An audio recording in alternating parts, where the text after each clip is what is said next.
اعوذ باللہ من الشیطان الرجیم، بسم اللہ الرحمن الرحیم۔ یا ایہا الذین آمنوا، اے ایمان والو، لا یسخر قوم من قوم، کوئی قوم دوسری قوم کا مذاق نہ اڑائے، عسیٰ ان یکونوا خیر منہم، ممکن ہے جن کا مذاق اڑایا جا رہا ہے وہ اس سے بہتر ہو، ولا نساء من نساء، اور نہ عورتوں کا مذاق اڑائیں، عسیٰ ان یکن خیر منہن، ممکن ہے جن کا مذاق اڑایا جا رہا ہے وہ بہتر ہوں، ولا تلمزوا انفسکم، اور نہ آپس میں عیب لگاؤ، ولا تنابزوا بالالقاب، اور نہ کسی کو برے القاب سے پکارو، بئس الاسم الفسوق بعد الایمان، ایمان لانے کے بعد برا نام رکھنا گناہ ہے، ولم یتب فاولئک هم الظالمون، اور جو توبہ نہ کرے وہی ظالم ہے۔ محترم حضرات، سورۃ الحجرات آیت نمبر 11، اس ایک آیت میں 3 حکم جاری ہوئے ہیں، اور تینوں کا تعلق ہماری معاشرتی زندگی کے ساتھ ہے، اور تینوں بڑے اہم ہیں۔ معزز سامعین، اللہ تعالیٰ نے انسان کو بہت زیادہ رتبہ اور مقام دیا ہے، اور حضرت انسان کو دوسری مخلوقات پر فضیلت بھی دی ہے، حتیٰ کہ فرشتوں کو بھی یہ کہا گیا کہ انسان کی تکریم کرو، ان کو سجدہ کرو۔ اصل میں یہ جو سجدہ تھا یہ ایک انڈیکیشن تھی کہ انسان محترم ہے، اور جب انسانوں کو دنیا میں بسایا گیا تو یہ فضیلت، اس میں کوئی کمی نہیں ہوئی، اور اللہ تعالیٰ نے اس کو زیادہ خطرہ سمجھا کہ جس کو میں فضیلت دے رہا ہوں کہیں وہ آپس میں ایک دوسرے کو ڈیگریڈ نہ کرے، اس لیے اس آیت میں یہ فرمایا جا رہا ہے کوئی قوم، اس معاشرے کے کوئی مرد دوسرے مردوں کا مذاق نہ اڑائے، ممکن ہے وہ مرد دوسرے سے بہتر ہو، اسی طرح عورتیں عورتوں کا مذاق نہ اڑائیں۔ حضرات گرامی، انسان کے اندر بہت سی پیچیدگیاں ہیں، ایک بہت ہی اہم پیچیدگی یہ ہے کہ انسان خود کو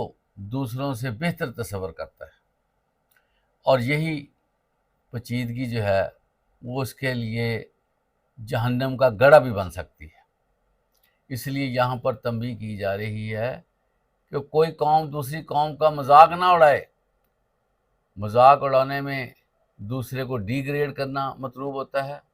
اور اپنے آپ کو سپیریئر قرار دینا مطلوب ہوتا ہے، اور یہ اللہ تعالیٰ بہتر جانتے ہیں کہ کون بہتر ہے، کیونکہ بظاہر دیکھنے میں کوئی عمل سامنے نہیں آتا،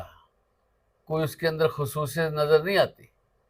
لیکن ممکن ہے کہ اس کا تعلق اللہ کے ساتھ بہتر ہو اس کی نسبت جو وہ مذاق کر رہا ہے۔ اللہ کے ہاں اللہ نے درجات بنائے ہوئے ہیں، جو جہاں پر ہے اللہ تعالیٰ اس کو بہتر جانتے ہیں۔ اسی طرح حضرات گرامی، یہاں پر اسپیشلی عورتوں کے حوالے سے بھی بات کی گئی ہے کہ وہ ذرا احتیاط کریں، کسی کو اپنی تضحیک کا نشانہ نہ بنائیں۔ یہ جو مذاق کیا جاتا ہے، یہ جو ہنسی کی جاتی ہے، اس کے اندر ایک نفرت بھی ہوتی ہے، اس کے اندر دوسرے کو گرانا بھی ہوتا ہے، اور اللہ کے ہاں اہل ایمان کا بہت بڑا مقام ہے، بلکہ اہل ایمان کو اسی درجہ احترام دیا گیا ہے جتنا درجہ جو ہے وہ خانہ کعبہ کو حاصل ہے۔ اس کی عزت، اس کا مال، اس کی جان محترم قرار دی گئی ہے، اور جو اسلامی معاشرہ ہے اگر وہ آپس میں ہی دوسرے کی تضحیک کرے گا تو دوسری قومیں ان کے ساتھ کیا حشر کریں گی۔ اس حوالے سے دوسرے کا احترام کرنا ہم پر لازم ہے، اور دوسرے کو کبھی بھی اپنے سے کم تر نہیں سمجھنا چاہیے۔ آپ صلی اللہ علیہ وسلم نے فرمایا کلکم من آدم، تم میں سے ہر شخص آدم سے ہے، آدم کی اولاد ہے، وہ آدم من تراب، اور آدم مٹی سے بنے تھے، ایک ہی سلسلہ ہے، ایک ہی طرح کے لوگ ہیں۔ ان اکرمکم عند اللہ اتقاکم، تم میں سے اللہ کے ہاں بہتر شخص وہ ہے، عزت والا شخص وہ ہے جو تقوی میں بہتر ہے، جو اللہ سے ڈرنے والا ہے۔ تو دنیا میں رہتے ہوئے ہمیں آپس میں ایک دوسرے کو احترام دینا چاہیے، ایک دوسرے کی عزت کرنی چاہیے، چاہے جائے کہ ہم دوسروں کو ڈی گریڈ کریں اور اپنے آپ کو سپیریئر بنائیں۔ آیت کے دوسرے حصے میں یہ فرمایا جا رہا ہے کہ تم دوسرے کی عیب چینی نہ کرو، وَيْلٌ لِّكُلِّ ہُمَزَةٍ لُمَزَةٍ،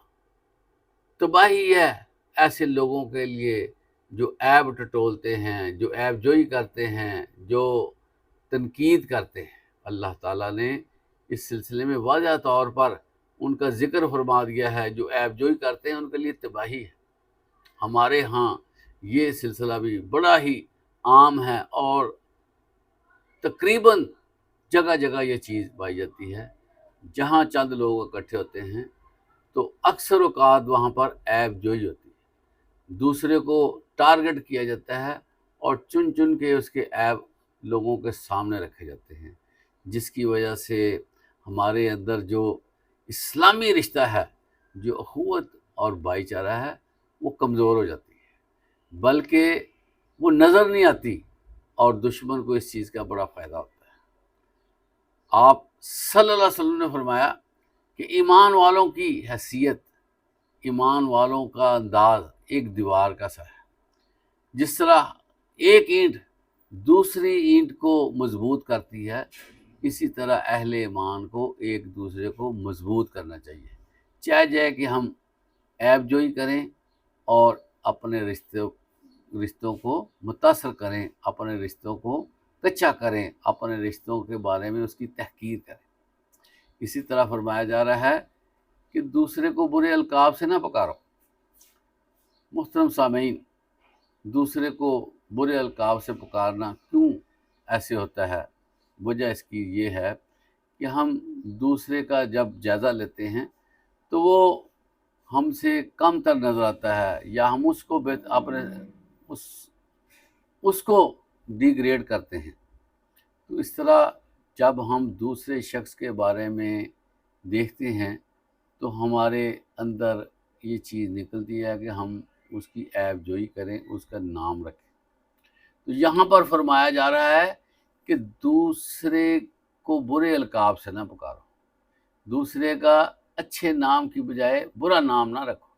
جس طرح اگر کسی شخص کے چہرے پہ کوئی مسئلہ ہوتا ہے تو اس کو اسی نام سے پکارنا شروع کر دیا جاتا ہے۔ اگر وہ تھوڑا سا ٹیڑھا چلتا ہے تو اس کو اسی حوالے سے یاد کیا جاتا ہے۔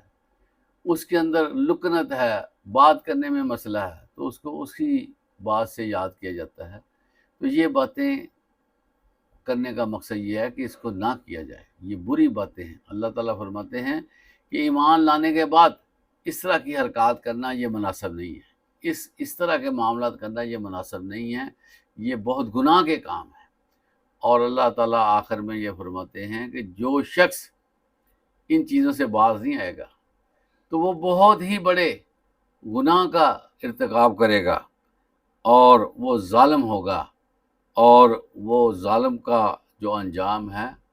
وہ اللہ کے ہاں پھر جہنم ہے۔ ظالموں کو جہنم میں جگہ ملے گی۔ تو اللہ تعالیٰ ہمیں اس فلسفے کو سمجھنے کی توفیق عطا فرمائے۔ وآخر دعوانا الحمدللہ۔